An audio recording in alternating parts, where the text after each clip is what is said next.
Mesdames et messieurs, bonsoir et bienvenue à ce journal. Tout d'abord, le sommaire. Don de masques aux établissements scolaires de Thiès, le RESET apporte sa contribution à la lutte contre le Covid-19. La rumeur, ce péché incontournable du Sénégalais, les crèches, ce monde virtuel avec ses réalités sociales et maternelles. Actualité nationale, Issa Sall bientôt déchu de son poste de député après la création de sa chapelle politique.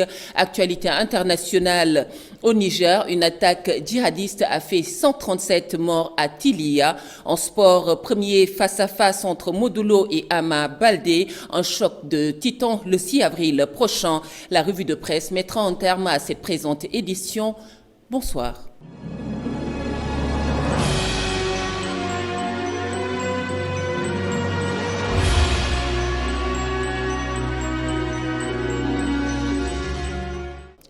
Mesdames et messieurs, bienvenue à ce journal. Tout d'abord, le point Covid de ce 23 mars 2021. Sur 732 tests réalisés, 36 sont revenus positifs, 21 issus de la transmission communautaire. 4 décès ont été enregistrés. Le point Covid avec le docteur El Hadj Mamadou Ndiaye du ministère de la Santé et de l'Action sociale. Le ministère de la Santé et de l'Action sociale a reçu les résultats des examens virologiques ci-après. Sur 732 tests réalisés, 36 sont revenus positifs, soit un taux de positivité de 4,92%. Les cas positifs sont répartis comme suit. Nous avons eu 15 cas contacts suivis par nos services. Aucun cas importé n'a été enregistré au niveau de nos différentes portes d'entrée, aériennes, maritimes et terrestres. Et 21 cas issus de la transmission communautaire ont été répertoriés et répartis comme suit. Dans la région de Dakar, nous avons eu 10 cas, dont 2 aux Parcelles Assainies, 1 à Rebeuss, Fann Résidence, Liberté 6, Ouest Foire, Yoff, Guédiawaye, Pikine et Sangalkam. Dans les autres régions, nous avons eu 11 cas, dont 2 à Touba, 1 à Diankémaha, Kaolack, Kédougou, Louga, Oussouye, Saraya, Saint-Louis, Tambacounda et Ziguinchor. 287 patients suivis ont été contrôlés négatifs et déclarés guéris. 34 cas graves sont pris en charge dans nos services de réanimation. 4 décès ont été enregistrés ce lundi 22 mars 2021. L'état de santé des autres patients suivis est jugé stable.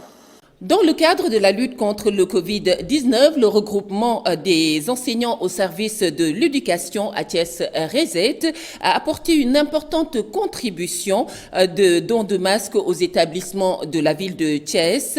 Sa présidente Rokhaya Diopsi parle de gestes symboliques dans le cadre de leurs activités après la capacitation de ses membres. Rokhaya Diopsi, que nous écoutons. Aujourd'hui, nous faisons des sorties dans des écoles, dans certaines écoles, pour un appui en masque par rapport à la Covid-19.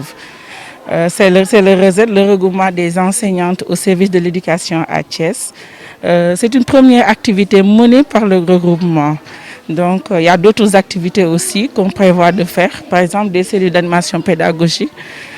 Animés et assistés par des inspecteurs et vraiment nous espérons l'appui de tous les membres, donc de toutes les enseignantes de Thiès-Ville. Tout d'abord, je voudrais remercier M. Arfan Seck, l'IEF Thiès-Ville, pour vraiment pour un appui, pour ses appuis matériels et vraiment, il nous appuie sur toutes nos démarches qu'on fait par rapport à la pandémie, par rapport à l'éducation. Voilà. Nous remercions vivement M. Arfan Seck. Et je remercie aussi toutes les enseignantes et le bureau RESET aussi. L'inspecteur de l'éducation et de la formation de Thiès, quant à lui, a magnifié ce geste. Nous écoutons à ce propos Arfonsec. C'est avec beaucoup de plaisir que nous accueillons aujourd'hui les membres du bureau du RESET, représentant toutes les femmes enseignantes du RESET, qui sont venus aujourd'hui nous remettre symboliquement un lot de masques destinés à des écoles de la ville de Thiès. Une contribution du RESET pour la lutte contre la Covid-19. Un geste de haute portée patriotique, un geste de haute portée civique qui montre encore une fois que les femmes du RESET ont compris qu'au-delà des activités qu'elles mènent au quotidien dans les classes, avec brio du reste, elles sont en train de mener d'autres activités de développement telles que la formation, telles que les mutualisations. Mais aujourd'hui, c'est une action de contribution dans la lutte contre la pandémie. Il s'agit de distribuer des masques, mais il s'agit également de faire la sensibilisation pour le port obligatoire du masque, mais pour bien le porter. Et en cela, nous les remercions vivement et renouvelons l'engagement de l'inspection, de nos collaborateurs, de l'ensemble de la circonscription de Thiès-Ville pour les accompagner à atteindre leurs objectifs. La rumeur reste le lot quotidien de toutes les sociétés. Le Sénégal ne fait pas exception à la règle. Selon le constat, les avis sont diversement appréciés. C'est un reportage signé Fatou Fall. La rumeur fait partie désormais du quotidien du Sénégalais. Il ne se passe pas un jour sans qu'on entende un tel a dit, un tel a fait, sans source sûre, comme dirait le journaliste. Selon Cheikh Mbacké Fall, rencontré au rond-point Gant, cette haine viscérale s'explique par l'hypocrisie de certains.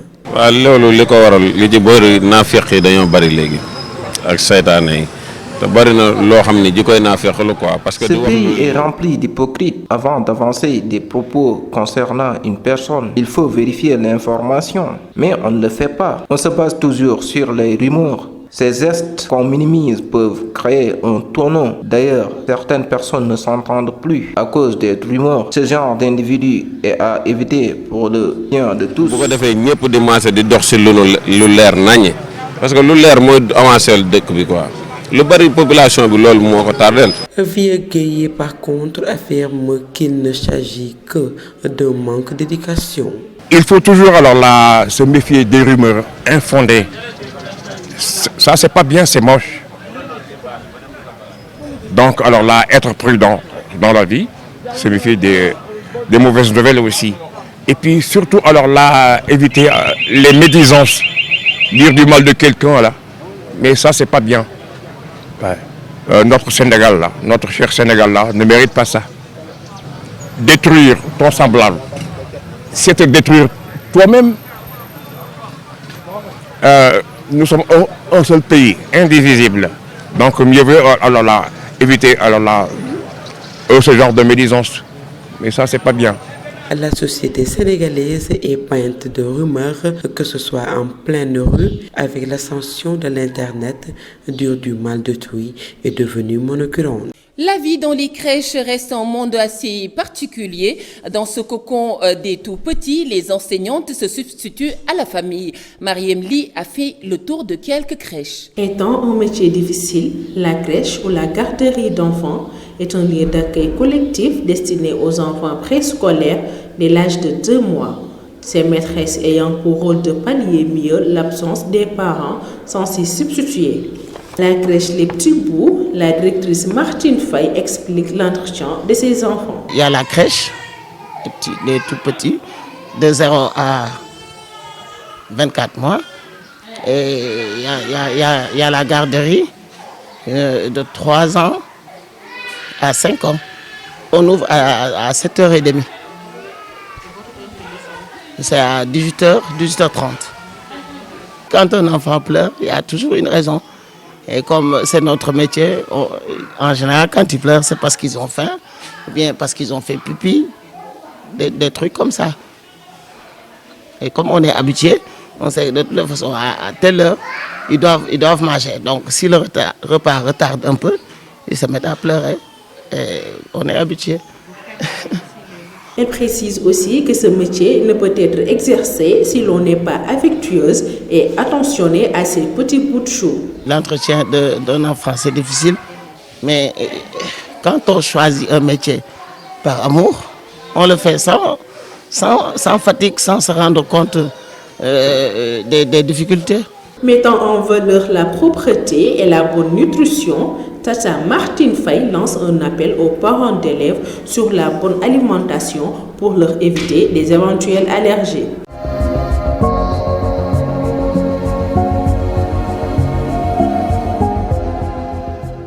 Actualité nationale, Issa Sall, leader du Parti de l'Unité et du Rassemblement Pur, risque de perdre son poste de député. Il a érigé son propre parti, Parti de la paix et de l'éthique et de l'équité, PEE. L'actualité nationale, c'est une affaire de Fatou Karagay, stagiaire à Prestige TV. Actualité nationale, à quoi nos confrères du journal LAS, Issa Sall pourrait très bientôt perdre son poste de député et pour cause, après avoir érigé sa propre chapelle politique, le Parti de la paix de l'équité et de l'équité, son ancien parti, le Parti de l'Unité et de Rassemblement, réclame son siège qu'il avait acquis sur sa bannière. La succession de Feu Mourchid Ahmed Liliane Thiam à la tête de la Commission nationale de concertation sur la croissance linéaire fait toujours l'objet de polémiques. En effet, Imam El Hadj Omar Dieye, qui se dit coordinateur par intérim de ladite commission, a apporté des éclaircissements par rapport aux différentes commissions qui se sont formées suite au décès de l'ancien président Liliane Thiam. Face à la presse, le 22 mars 2021, Imam El Hadj Omar Dieye fait revenir sur les circonstances qui ont concouru à sa désignation comme coordinateur à la tête de la CONACOC par le défunt Liliane Thiam avant de fustiger la gestion nébuleuse notée auparavant dans la dite structure. Selon lui, l'autre commission dirigée par Moustapha Liliane Thiam, fils du défunt président de la CONACOC, n'est pas légitime car ce dernier n'est pas membre de la dite commission. Comme depuis 2012, la journée mondiale des forêts a été célébrée ce 21 mars, occasion pour le ministre de l'Environnement et du Développement durable d'effectuer une visite dans la forêt de Bandia ce lundi 22 mars 2021. Une visite destinée à constater de vue sur ainsi s'achèvent les actualités nationales.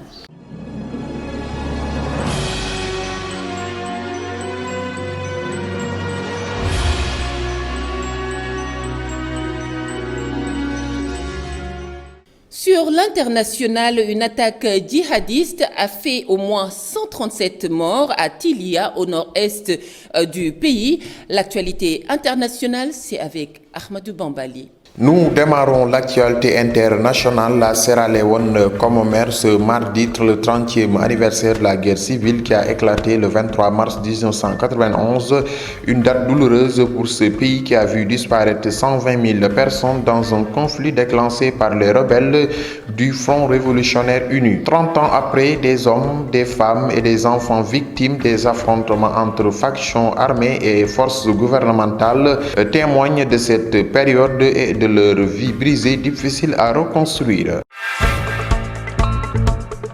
Niger, 137 morts dans une attaque à Tilaya au nord-ouest du pays. Dans un communiqué publié ce lundi 22 mars, dans la soirée, le gouvernement nigérien a annoncé que 137 civils ont été tués et plusieurs autres blessés lors de l'attaque dimanche 21 mars de plusieurs villages et campements du département de Tilaya dans la région de Toua, près de la frontière malienne. Un deuil de 3 jours a été décrété à partir du 23 mars.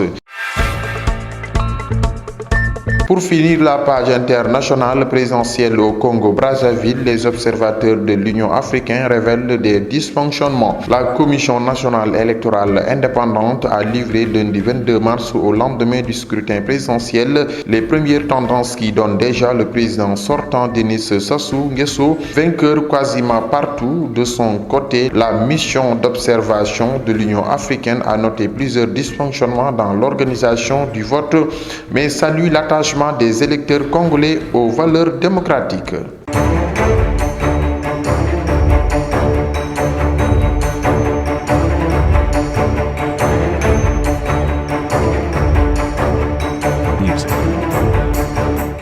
En sport, le combat de lutte avec frappe devant opposer Modulo à Ama Baldé connaîtra son duel verbal le 6 avril prochain.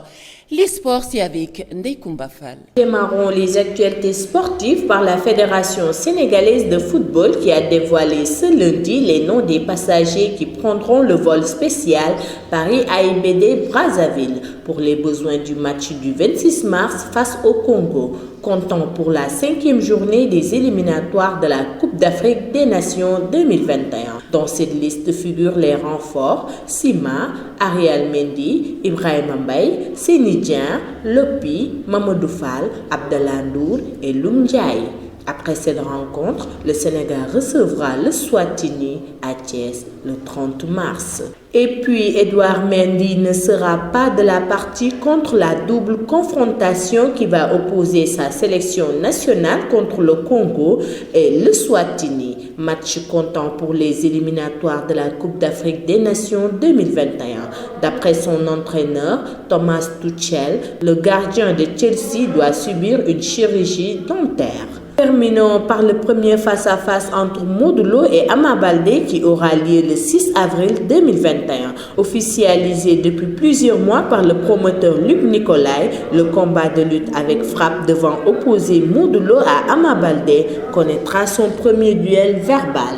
Les deux lutteurs vont se retrouver le 6 avril prochain pour un échange très attendu qui lancera officiellement cette belle affiche prévue fin juillet. C'était tout pour les actualités sportives.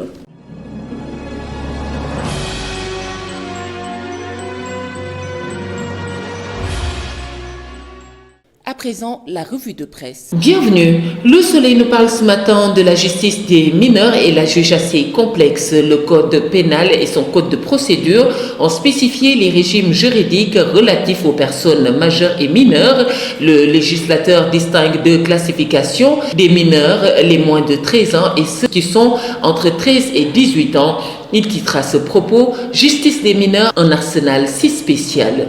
La Tribune relate ce matin un drame à Thiaroye-sur-Mer. En effet, Malik Khan Ndiaye, un père de famille, et son fils aîné, Limamou Ndiaye, ont péri. Le corps du père a été retrouvé sur la plage de Ngor hier et enterré le même jour. 6 pêcheurs portés disparus dans la même localité. Le bilan de la Tribune: au Sénégal, près de 140 pêcheurs disparaissent en mer chaque année. L'Observateur fait un grand reportage en Gambie et découvre la vie de bagnards des pêcheurs sénégalais, les témoignages glaçants des victimes et comment le pire a été évité. Comme dans un film, découvrez Sanyang sous les décombres de l'enfer. Le classement sur la liberté et la démocratie, le Sénégal sort du top 10. À la une du quotidien, le rapport de Freedom House couvre la période 2017-2020. Le pays passe de libre à partiellement libre. À la une de Écho de ce matin, Macky Sall relance le dialogue national. Le président Sall donne 2 mois supplémentaires pour boucler les travaux. Passons à Vox Pop avec Ousmane Sonko qui avertit: le prochain complot, c'est m'accuser de terrorisme. Mouni, waouh. Adam Bouch, le leader de Pastef, ajoute: la coalition citoyenne, le peuple et vous êtes des personnes dignes, véridiques et courageuses de surcroît.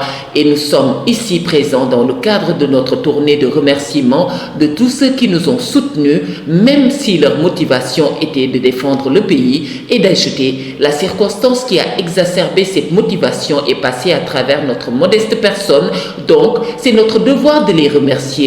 Vox Pop titre à ce propos: l'arène politique en ébullition. En sport, pour terminer, CAN 2022, groupe A, disqualification du Tchad, match contre Congo et Eswatini, 31 lions annoncés à Brazzaville. Ghana et Diallo ont rejoint la tanière la tête haute. Ils ont été top lors du match PSG contre Lyon. Haaland et Mbappé, très prolifique cette saison avec 30 et 33 buts. Stade pose dès lors une question: Haaland et Mbappé, les nouveaux Ronaldo et Messi du foot? That is the question. Bonne lecture. Mesdames et messieurs, c'est la fin de cette édition. Merci beaucoup de nous avoir suivis, mais l'information continue sur www.prestigethies.com. Bonsoir.